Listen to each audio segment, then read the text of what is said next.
Morning guys, so I just wanted to jump on here and talk a little bit about flexible dieting.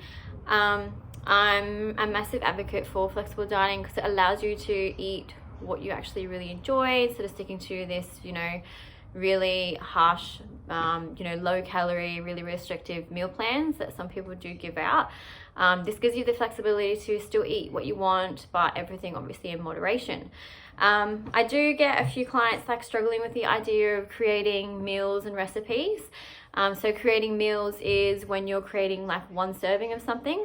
So for example, for my breakfast every day, I have 100 grams of yogurt, coconut yogurt. I have 50 grams of muesli.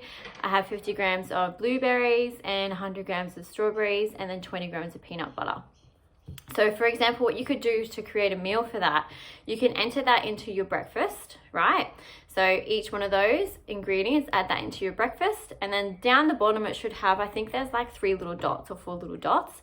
You can click on that and then you can say, add this as a meal. So then if you're eating that every single day, what you can do is add that as a meal, and then usually the MyFitnessPal will have a function on it where you can scan across, or you can swipe across for your next day, and it'll say to you, do you want to add breakfast from yesterday? And you can swipe across and click yes, and it'll actually have everything saved for you from your previous day. So literally for tracking for that, it takes 2 seconds.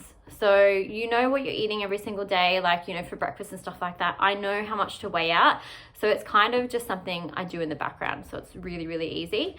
I'm videoing.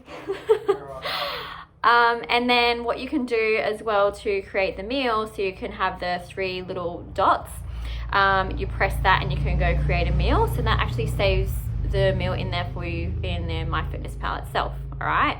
A second thing you can do is creating a recipe. So what you can do from that is, for example, it's so simple. For example, I'd have spaghetti bolognese. So I have spaghetti bolognese, I have pizza, I had burgers last night for dinner. This is flexible dieting, all right? So once you know how to do it, it becomes really, really easy and really simple. And it gives you the flexibility of having a variety of foods.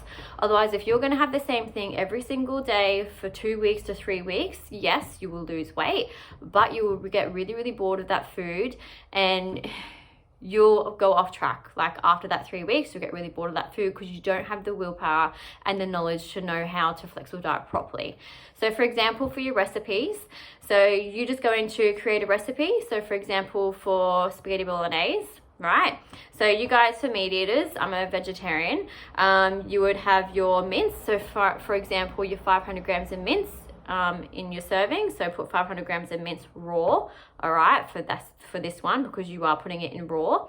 And then, for spaghetti bolognese, you could put a can of tomatoes in. So in your ingredients tab, this is what you're putting in the ingredients. So, 500 grams of tomatoes or 250, I don't know what they are. Your pasta. So all these things you can scan, except for obviously the meat, your pasta sauce, and if you put some honey in there or whatever, just weigh that out, put that in your ingredients tab as well. I would cook or put the meal or the recipe, of the mince, the pasta sauce, the canned tomatoes, and any veggies that you would add to your mince sauce. Have that as the recipe, right?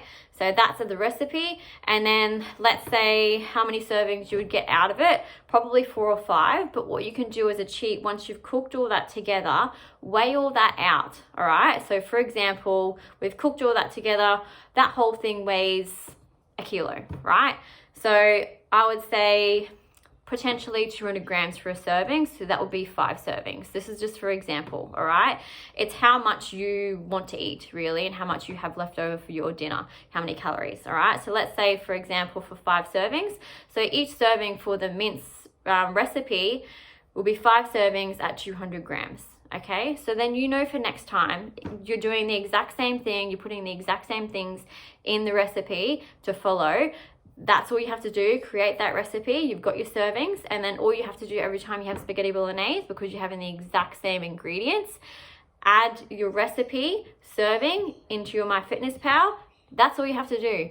So you've only done that once. You only have to create the recipe once, but it makes it so much easier for your tracking later on, right? So then you can actually be really flexible with, you know, having spaghetti bolognese. The same thing with anything else. Just put all the ingredients in the recipe, divide that into your serving sizes, weigh the whole thing at the end so you know what's exactly in, you know, the whole amount. So like, you know, the kilo or whatever, and then your serving size is 200 grams, just for example, okay? And then pastas, I always weigh separate. So your example again for your spaghetti bolognese, your mince, have that as the recipe, and then I always do the pasta separate, all right? So that's going to be really difficult if you're putting the pasta in, the mince in, and then trying to separate everything. Cook your pasta and then weigh your pasta out cooked. So I'd usually have like 150 grams, all right? And then put into your MyFitnessPal, your pasta cooked, however many grams that you had. And it's that simple, okay? Let me know if these videos are really helpful. I'll try to do a lot more of them. Maybe let me know some questions that you guys do have about tracking MyFitnessPal, what type of food and things like that, and how to track different foods. So you can start, you know, having a bit more of a variety of different foods and being a bit more educated with your tracking. Okay, thanks guys.